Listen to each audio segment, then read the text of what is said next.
Elon Musk says he's taking a break from politics and will concentrate more on his numerous businesses. He told a Qatar Economic Forum yesterday he's done enough. CBS News White House reporter Aaron Navarro joins us now from the White House. Aaron, Musk previously said he'd take a step back from the Department of Government Efficiency. So what will his role in the White House and in politics look like?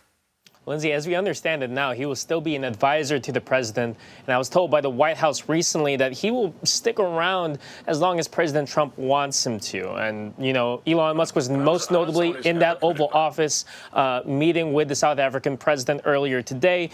He's expected to attend a cryptocurrency dinner with the president on Thursday. He was in the Middle East with him last week. But at the same time, his presence is certainly not what it used to be in the early months of the Trump administration.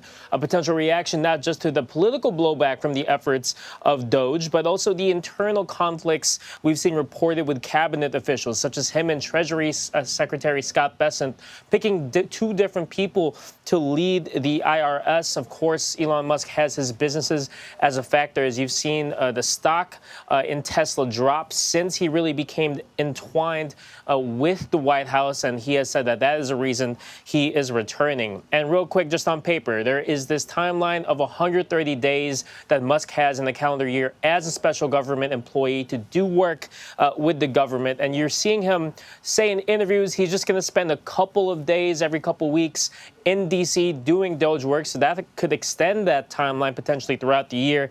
And, you know, who's in charge of enforcing that special government employee rule? The Department of Justice. And it's hard to see that they would really push to get Elon Musk out.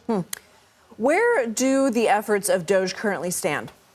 Yeah, well, there are still employees of DOGE still within federal agencies, such as Health and Human Services. They're labeled as senior advisors or other roles. So while Musk may step aside, those rank and file DOGE employees still expected to remain. Trump's budget director, Russ Vought, who had been earlier this month reported as maybe the next person to lead DOGE, he has pushed back on that, but said that he will work with Congress to make the quote-unquote savings that DOGE has found permanent. But certainly when you think of the efforts of DOGE, you got to talk about the courts, and they have consistently kind of hamstrung the efforts of DOGE in terms of some of the permanent cuts, while at the same time granting them some access to data. One important ruling earlier this week, a federal judge actually struck down DOGE's takeover of the U.S. Institute of Peace, saying the executive branch lacked the legal authority to dismantle this institute created by Congress. You've seen DOGE put their hands